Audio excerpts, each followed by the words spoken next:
به او برسه. او میخواست ملت ایران رو فریب بده. 12 দিনের যুদ্ধে কারা বেশি ক্ষতিগ্রস্ত? ইরানের সর্বোচ্চ নেতা আয়াতুল্লাহ আলী খামিনি বললেন, আমেরিকা ইসরায়েলের পরিকল্পনা ব্যর্থ হয়েছে এবং তারা খালি হাতে ফিরে গেছে। এই যুদ্ধে যুক্তরাষ্ট্রের ব্যাপক ক্ষতির কারণ কি? গাজায় গণহত্যার পর কারা বেশি ঘৃণ্য? জানালেন খামিনি। দেখব আজকের বিশ্লেষণে। জাতির উদ্দেশ্যে দেওয়া ভাষণে ইরানের সর্বোচ্চ নেতা আয়াতুল্লাহ আলী খামিনি দাবি করেন, 12 দিনের যুদ্ধে আমেরিকা ও ইসরায়েলের পরিকল্পনা ব্যর্থ হয়েছে। তিনি বলেন, ইসরায়েলের এই আগ্রাসন ছিল 20 বছরের পরিকল্পনার অংশ, যার উদ্দেশ্য ছিল ইরানি জনগণকে সরকারের বিরুদ্ধে উস্কে দেওয়া। কিন্তু এই যুদ্ধ উল্টো জাতীয় ঐক্যকে আরও শক্তিশালী করেছে। যুক্তরাষ্ট্র ও ইসরায়েলের ক্ষতি।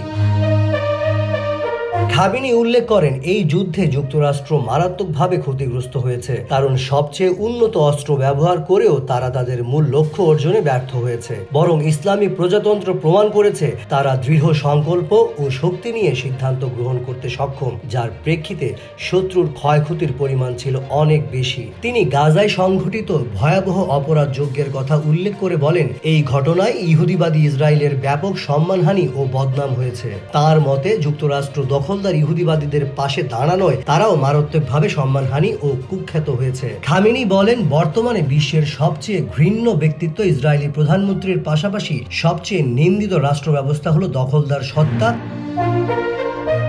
এবং যুক্তরাষ্ট্র তাদের মিত্র হওয়ায় একই ঘৃণার অংশীদার হয়েছে। প্রতিরোধের সংস্কৃতি ও নির্দেশনা। খামিনি ইউক্রেন যুদ্ধকে যুক্তরাষ্ট্রের উস্কানির আগুন অভিহিত করে বলেন, লেবানন, সিরিয়া ও পশ্চিম তীরে ইসরায়েলি হামলা এবং গাজার পরিস্থিতি যুক্তরাষ্ট্রের অপরাধী সমর্থনের প্রমাণ। তিনি আরও বলেন, ইরানে গড়ে ওঠা প্রতিরোধের সংস্কৃতি আজ বিশ্বজুড়ে, বিশেষ করে ফিলিস্তিন ও পশ্চিমা দেশগুলোতেও প্রভাব ফেলেছে।